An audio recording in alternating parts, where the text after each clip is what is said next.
Ó a Jamaica aí, ó o clima da Jamaica.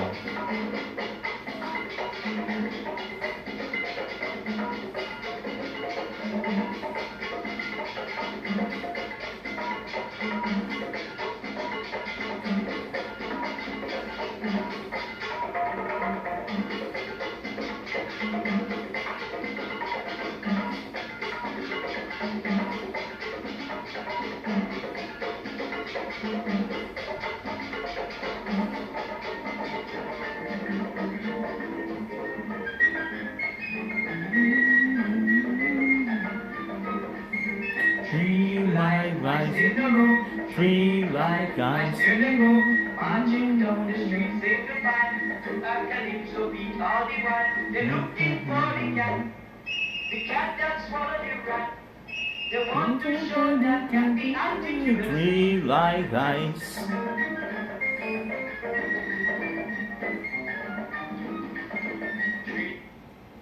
É isso aí, pessoal, bem-vindos ao meu canal, mais um especial 007, tá?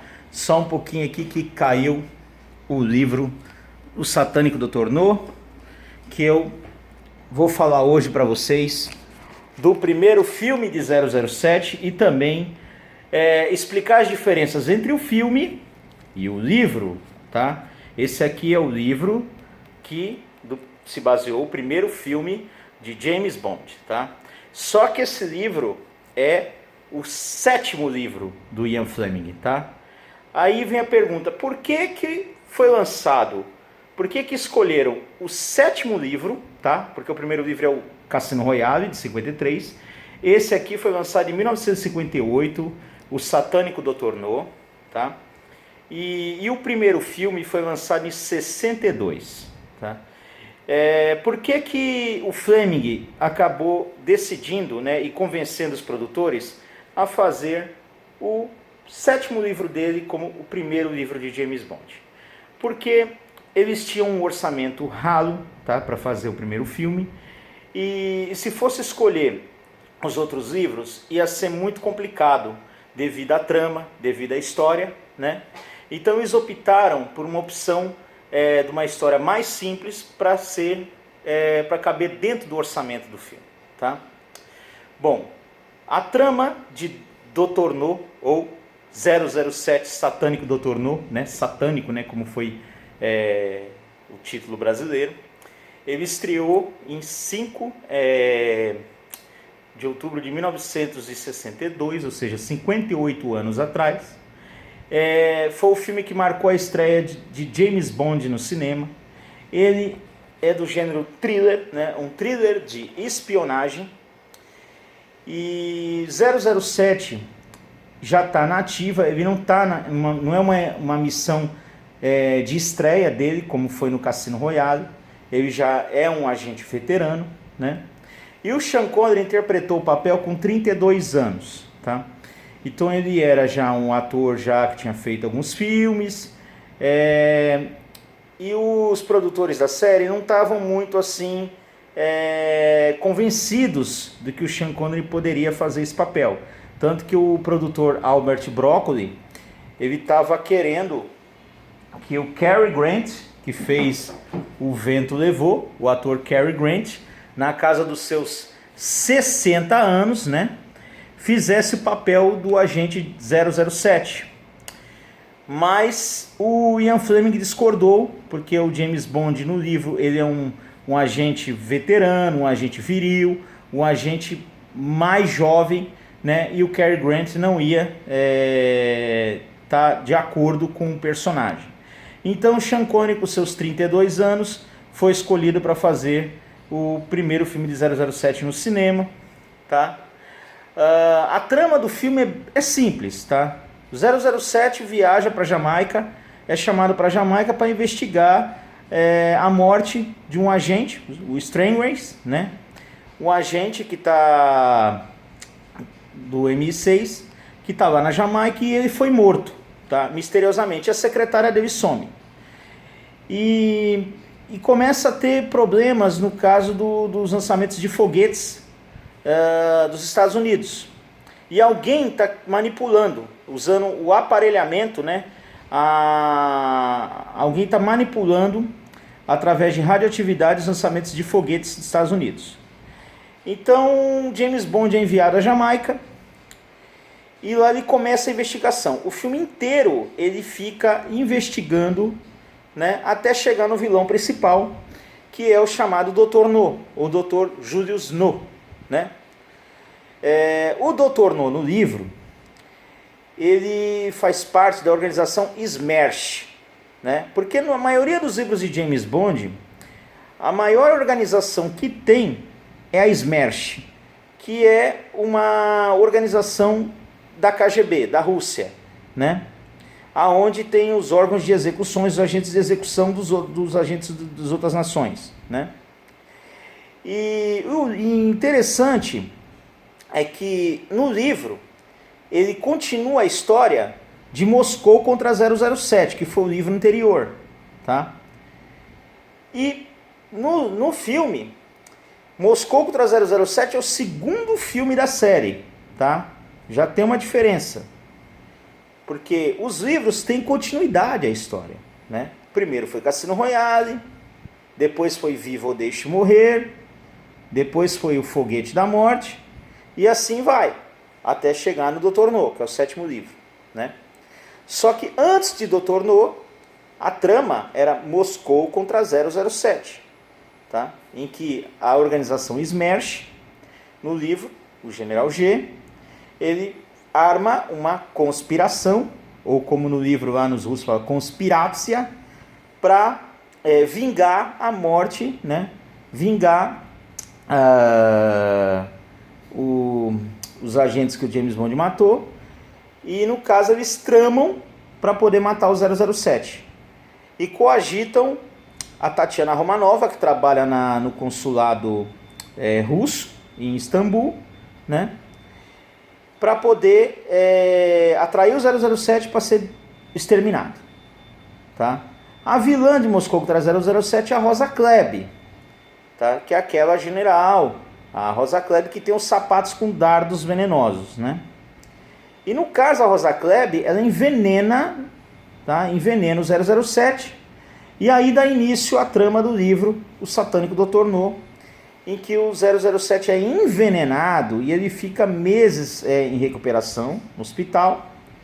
Então, após ele se recuperar, o M dá essa missão para que ele investigue na Jamaica o sumiço do agente Strangeways e sua secretária, né?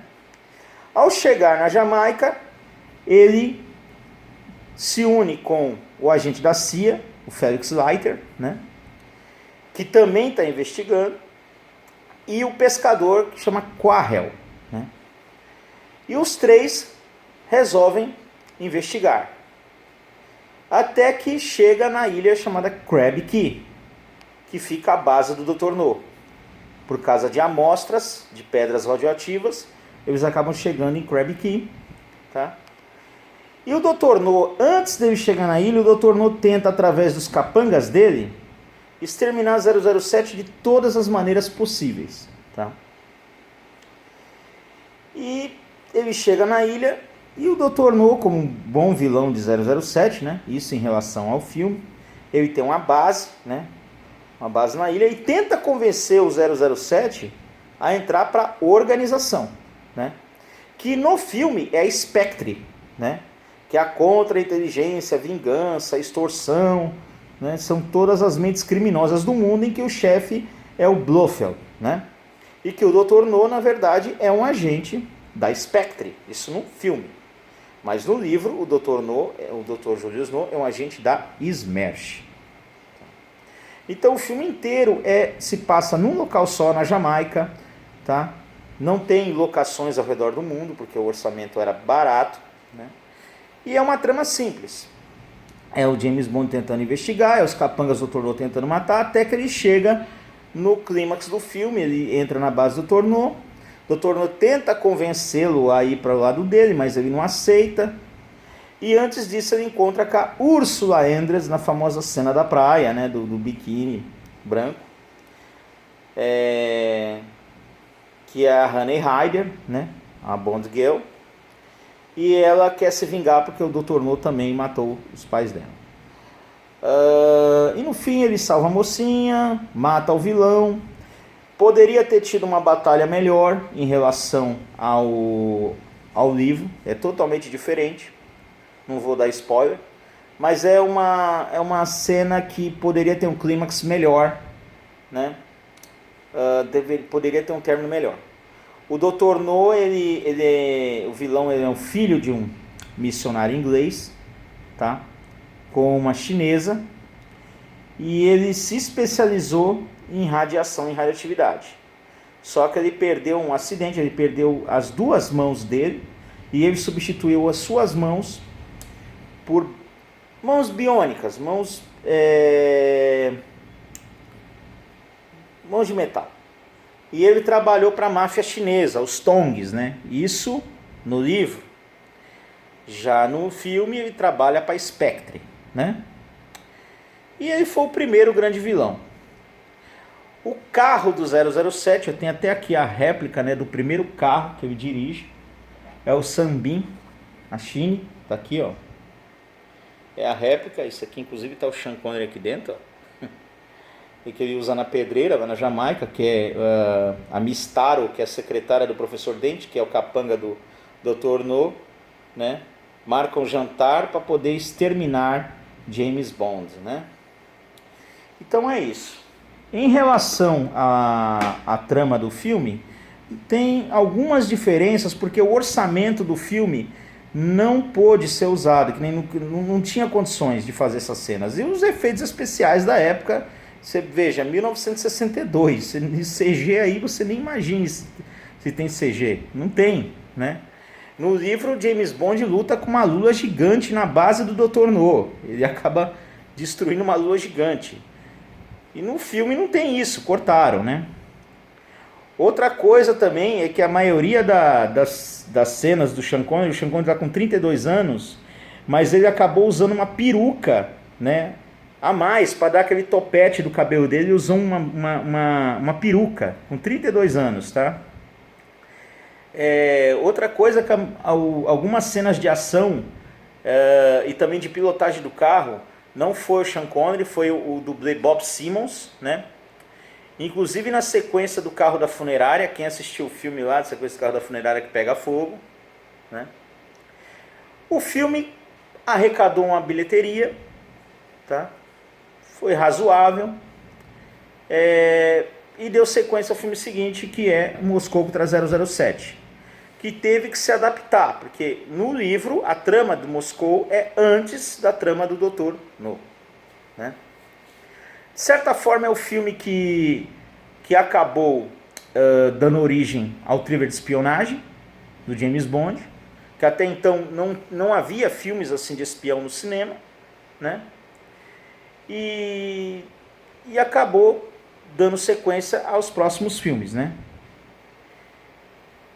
Não teve uma música tema, ainda não tinha aqueles elementos que faziam, que nós conhecemos, como o Armeiro Q, não tinha no primeiro filme. O Walter PPK, que ele acaba usando nos outros filmes, nesse primeiro filme ele usa uma bereta, né? Mas o M pede para ele usar o Walter PPK e esquecer a bereta. A Miss Moneypenny, a atriz Lois Maxwell, já aparece desde esse filme, ela ficou até o 85 defendendo o papel da Miss Moneypenny, e ela acaba estreando nesse filme. Bernard Lee como o M, o ator Bernard Lee. E é isso, pessoal. Espero que vocês tenham gostado. Se gostou, dá um curte, né? E vamos à próxima resenha do próximo filme, que é o Moscou contra 007, tá ok? Sim, esqueci de falar da música tema, né, que tocou no começo. A música tema, o James Bond Theme, foi creditada a Monty Norman, tá? O maestro Monty Norman. Depois, no segundo filme, começou o John Barry, o maestro John Barry, a assumir a trilha sonora, né? Mas houve uma briga judicial entre o Monty Norman e o John Barry sobre coautoria desse James Bond Theme. E quem ganhou foi Monty Norman, tá?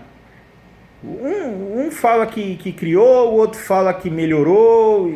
De fato, Joe Barry trabalhou até 87 na série, né? Fazendo a trilha sonora. Então, ele também, né? Ele melhorou muito o arranjo do James Bond Theme, que o Monty Norman criou. Mas, de fato, a justiça entendeu que o Monty Norman é o coautor da música tema. Então, a música tema do primeiro filme é de James Bond Theme. Só a partir do segundo filme, que é o Matthew Monroe, né, que canta a música tema. E a partir do terceiro filme é que explode a Bond Mania, que é 007 contra Goldfinger, que é a Shirley Bassey, que canta a música tema. A partir do terceiro filme é que os elementos bondianos, locações pelo mundo, carros, Bond girls, vilões megalomaníacos, é que começa a dar a receita de bolo da série, né? Os dois primeiros filmes foi mais para fazer parte do canônico, foi mais para que as pessoas começassem a se interessar. O primeiro filme do Dr. No falta um clímax. Ele é bacana até o final. Porque você fica curioso, quem é o Dr. No? Quem é o vilão? Né? O que ele está tramando? O que ele está fazendo? O James Bond passa a Jamaica toda investigando o vilão. E o vilão mandando os capangas, né? Então os capangas vão aparecendo. O Dr. No mesmo só aparece nos 10 minutos finais de filme. Ele explicando a origem dele, explicando e querendo trazer o James Bond para o lado dele. Ele tratou o James Bond com toda a cortesia, né? Só que James Bond não caiu na lábia dele. E tem uma luta, um clímax sem emoção, né? Faltou um tampero, né? Como diz o Eric Jacquin, o chefe. Então, o filme é razoável, eu dou nota 8 pro filme. Então é isso aí, tá? Vocês também podem acompanhar as notícias sobre 007 na minha página, que é a Fãs e Adeptos de James Bond Baixada Santista, tá? E uma dica dos quadros, tá? Quem quiser fazer quadro, não só de 007, mas de outras coisas também, outros personagens, né? Tá aqui, eu dou uma dica, tá? Isso aqui é um quadro que eu peguei a imagem e mandei para os amigos lá do Cine Foto Souza, tá? E eles fizeram para mim. Olha, isso aqui é do Licença para Matar. Então, quem quiser, aqui e for morador de Santos, eles fazem aí do que vocês quiserem, tá certo? É isso aí, pessoal. Espero que vocês tenham gostado. Dá um curte e brigadão, tá?